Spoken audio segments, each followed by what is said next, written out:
ప్రత్యేక హోదా విభజన హామీల సాధన సమితి జై భారత్ పార్టీ అధ్యక్షుడు జేడీ లక్ష్మీనారాయణ కామెంట్స్. కేంద్రం అధికారంలో ఉన్న బీజేపీని గాని, ఏపీకి సంబంధించి ఎంపీలు గాని, వైసీపీ ప్రభుత్వం గాని ప్రత్యేక హోదా కోసం అసలు ప్రయత్నించలేదు. కేంద్ర ప్రభుత్వం 14 ఫైనాన్స్ కమిషన్ బూచీలా చూపిస్తుంది. ప్రత్యేక హోదా ఏమైపోయినా మా పార్టీలు అధికారంలోకి రావాలి అని చూస్తున్నారు అన్ని పార్టీల వారు. ప్రస్తుతం ఉన్న యువతరం ధైర్యంగా ప్రత్యేక హోదా కోసం ఇప్పుడున్న పార్టీలను ప్రశ్నించాలి. చెలసాన శ్రీనివాస్ ప్రత్యేక హోదా సాధన సమితి కన్వీనర్. కల్లబొల్లి మాటలతో రాజకీయ పార్టీలు మళ్లీ మన ముందుకు వస్తున్నారు. ప్రత్యేక హోదా విభజన హామీలపై ఎవరికీ చిత్తశుద్ధి లేదు. పర్వాలేదు కానీ మా పార్టీలు ఎన్నికల్లో గెలవాలి అన్నదే ప్రాధాన్యత సంతరించుకుంది. చూడండి, మన యువతరం ఏమవుతున్నారు, ఎక్కడెక్కడికి వెళ్ళిపోతున్నారు. మన దగ్గరికి ఫ్యాక్టరీలు రావట్లేదు, కర్మాగారాలు రావట్లేదు, ఇండస్ట్రీస్ రావట్లేదు. అదే ఉత్తరాఖండ్ గాని, హిమాచల్ ప్రదేశ్ లో గాని ఈ ప్రత్యేక హోదా వల్ల బ్రహ్మాండంగా అక్కడ ఫ్యాక్టరీలు డెవలప్ అయ్యాయి. ఆ తర్వాత అక్కడ ఉపాధి కూడా దొరికింది. అందువల్ల మీడియా ద్వారా మేము రాష్ట్ర ప్రజలకు తెలియజేసేది ఏంటంటే, ఈ విధంగా వీళ్ళు చెబుతున్న ఈ ప్రత్యేక హోదా అన్నది ముగిసిన అధ్యాయం అని మిమ్మల్ని నమ్మించడానికి ప్రయత్నం చేస్తున్నారు. వాళ్ళు చేసే ప్రచారానికి మీరు నమ్మకండి. వాళ్ళు మీ దగ్గరికి ఓటు అడగడానికి వచ్చినప్పుడు ధైర్యంగా అడగండి. ప్రత్యేక హోదా తీసుకురావడానికి మీరేం చేశారు?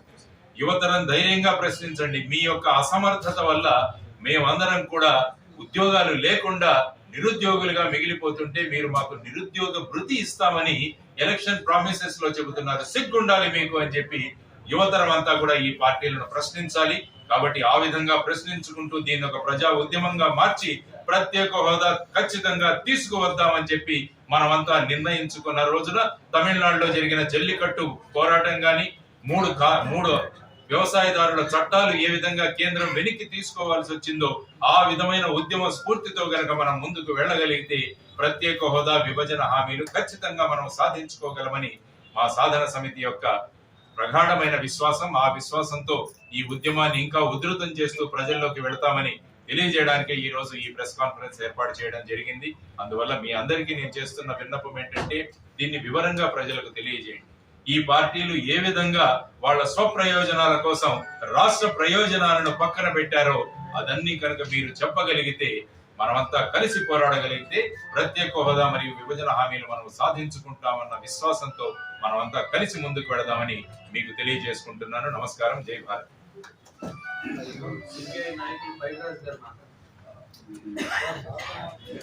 సార్ శ్రీనివాస్ గారు మీరు మాట్లాడండి సార్.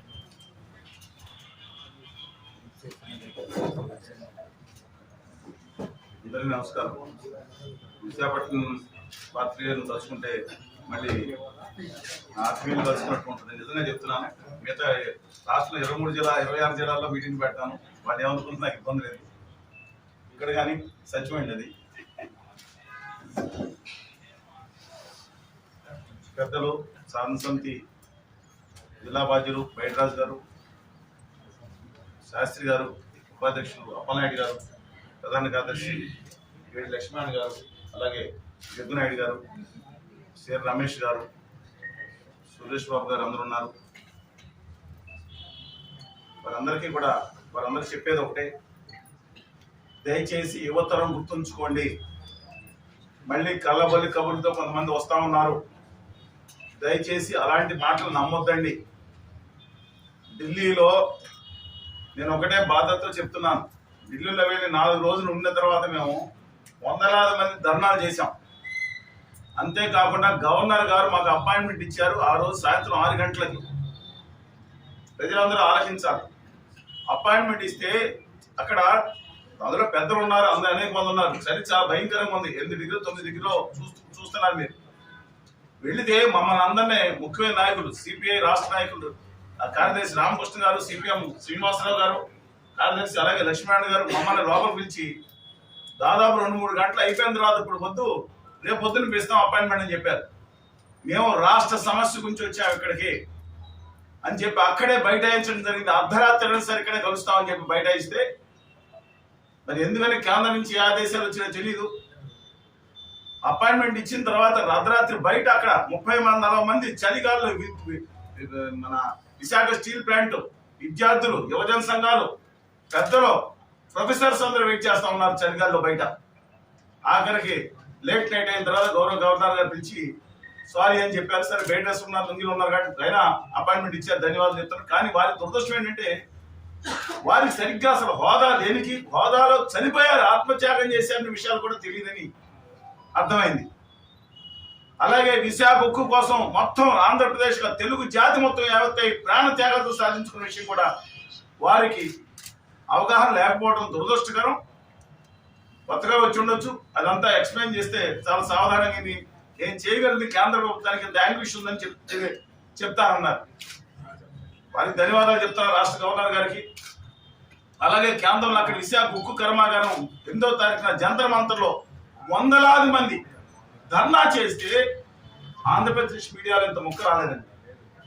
నేను బాధతో చెప్తున్నాను. విశాఖ ఉక్కు కర్మాగారం కోసం వందలాది మంది ఇక్కడి నుంచి విశాఖపట్నం నుంచి ఢిల్లీ వెళ్ళి ఆ చలి గాలులు, ఆ రోజు గాలులు కూడా ఉన్నాయి, కూర్చుంటే కనీసం నేను ఎక్స్పెక్ట్ చేసేది ఒక ప్రాంత అస్తిత్వం కోసం, ఆత్మగౌరవం కోసం పోరాడుతున్న వారికి దయచేసి అది ఇవ్వాల్సిందిగా నేను విన్నవిస్తున్నాను.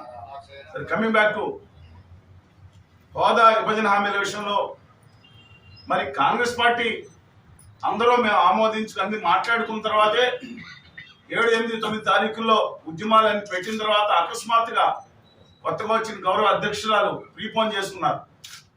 వాళ్ళ విషయం అక్కడ ఆస్తి తగాదాలు కాదండి, అది ఉంటే వ్యక్తిగత తగాదాలను ఇంట్లో చేసుకోవచ్చు.